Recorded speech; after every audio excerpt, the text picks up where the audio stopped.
2019 NBA All-Star reserves are out with 7 players from each conference completing the roster that will play in the Mid-Season Classic on February 18.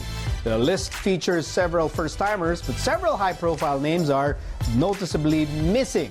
And joining us today to discuss the players who may have gotten snubbed in quotation marks, we have Barangay Ginebras Joe Devance and Chris Newsome of the Meralco Balls. Hi guys, and What's up? thanks for joining this conversation on the All-Star Snubs. Thanks for having us. Hey. Yeah, and Joe cannot relate. He cannot relate to this topic of All-Star Snubs. He's never snubbed He's never of the snubbed, All-Star game. You've been in the All-Star game in the PBA how many times now? You said it was 7? Yeah. Yeah, so I think about 7. 7. Yeah, about 7 times. So what do you know about being snubbed? You don't know how it feels to be snubbed. The other years, I was snubbed, I guess. I don't even want to say snubbed. I just didn't deserve. You know what, to be honest, I think I'm only on there just because I have dancing skills. I possess great dancing skills. It's gotta be. Yeah, you know what I mean? It's not even about my basketball talent, because I'm really not that talented, but my dancing skills, you know what I mean? It just takes it over the top. I regret bringing this conversation in this direction. Yeah, because we could talk about dancing all We're day. supposed to talk about the NBA. Yeah, We're not supposed to talk about your dancing skills. So let's try and bring the conversation back. So it's this conversation is about NBA All-Star snubs. There are several high-profile names that were not included in the lineup, and you feel, Joe, that Donovan Mitchell is a major snub. Yeah, he's How a come? major snub. I mean, just everything that he's accomplished this year so far with his high-flying acrobats and his all the points that he's scored. I mean, he's super, super talented. But again, I don't know who he would replace. So. And that sometimes is the case, like Chris. Like people are deserving, but then you have to remove someone who is maybe just as deserving. Yeah, that's always how it comes down to. When you got fan votes, essentially, that's what it'll come down to is, you know, do you got a player that maybe is a high flyer and, you know, he has some really nice dunks, or is he just a great, you know, well-fundamental player that's not really flashy? So of course, you know, the people want to see the high flyers or the dancers in this case. Or the dancers. You know? I'm high flyer and dancer. Yeah. So yeah, when it comes to that, I feel like a lot of that has to do with the votes and who gets in and who is out. But there's this other guy, this really young guy. Everyone's talking about him. He's taken the league by storm, and yet, even despite his impressive numbers and performance, he still didn't make it. Yeah. Luka Doncic. Yeah, Luka, he's an incredible talent.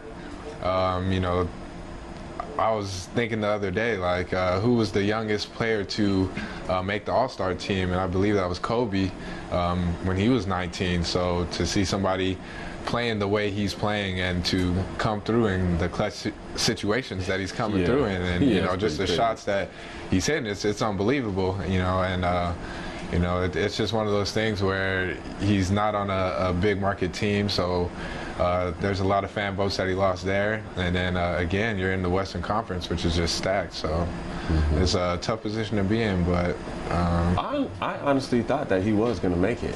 I thought Just so, because too. of the buzz and you know the way he's lighting up NBA Twitter and all the game winners, and you know he's like one of the hottest names right now in the league. So I was also surprised I that thought so too. he didn't make it. But I mean, essentially, it does come down to wins and winning ball games. He's won a few ball games, but overall, I don't know what the Mavs standing is in the West compared to, you know, teams like the Denver Nuggets. And this kind of leads us to this conversation about how much value should a superstar player put into being named an all-star player. Now, as I made it clear at the start of this conversation, Joe has no idea how that feels. Yeah. To not be included in an all-star game. Yeah. Our friend here, on the other hand, Joe, would you believe Mr. Chris Newsome It's all right. has not played in a PBA All-Star game? I thought he did actually, but I guess he didn't. I guess he's not that good. Not that good. No, I'm just playing. It's either that or I can't You dance are that mean. well. I can't No, dance he's that very. well. Yeah, he can't dance. It's one of the two, but he's very well deserving. I'm pretty sure this year he might So like, I mean, you're a 7-time All-Star. What do you say to Chris now as a mentor, as you know, as a veteran in this league? Like, what do you tell Chris about, you know, I mean, should he feel bad, or should he go after championships and not All-Star appearances? I mean, what do you tell him? Yeah, I think championships are more important. I think he knows that. But I mean, he works on his game every day, and everything else will come to play. Making All-Star is just, you know, just like a bonus. You know, it's not, for me, it just wasn't my main thing to make, you know. Like, you're being honest, it was never one of the main things. It was never one of my main things, unless it was in like Boracay or something like that. Maybe they could have one like in Hawaii. Thank you for something. being honest, Joe. Yeah, you know. Then I would like really try to, but they would have to say ahead of time like how, you know, like where it is. So, but no, it's never really been my thing. My thing is winning championships.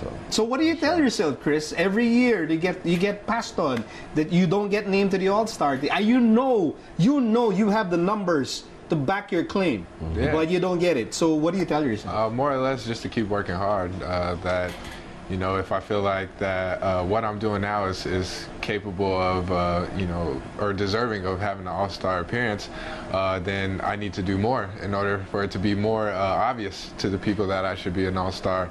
But at the end of the day, like Joe was saying, my mentality is just about winning championships. I want to be the best player I can be, and I feel like championships will speak more than All-Star appearances in that case. I'm trying to figure out, like, let's say a guy like Rudy Gobert. Again having a solid season, playing offense, playing defense, and then the same with Newsome. And I think the common factor here is that you guys don't dance. That's what it is. That's what it is. Start dancing. I might have to take some, I'll classes. I'll teach you. I might have to get the one-on-one from Joe Devance. Can you give us like a sample of what All-Star dancing looks like? The All-Star dancing? Yeah. Well, that's kind of hard because I go to another level when it goes to All-Star dancing. But you need because to, like, I'm undefeated. You are undefeated. I'm undefeated in All-Star dancing. Yeah. I beat Arwen Santos because he takes that stuff real seriously. So I beat him all the time. He's like one of my biggest rivals in the All-Star. You know it's something serious when they designate a certain area in the dance. Yeah, there's an All-Star dance captain. Yeah, that's me. Yeah, that's you. Yeah. I'm like an all-star dancer, you know what I mean? That's what I am, you know? Are you willing to mentor? Because I think that's the only thing missing from his resume. Can you mentor? That's the only thing missing from his game. That's it. Is dancing. We're going to solve that. I'm going to help. Yeah, I'm going to take a break. I'll help him. Still ahead, 2 NBA legends get special spots to this year's NBA All-Star. I don't think it has anything to do with dancing, so stay with us.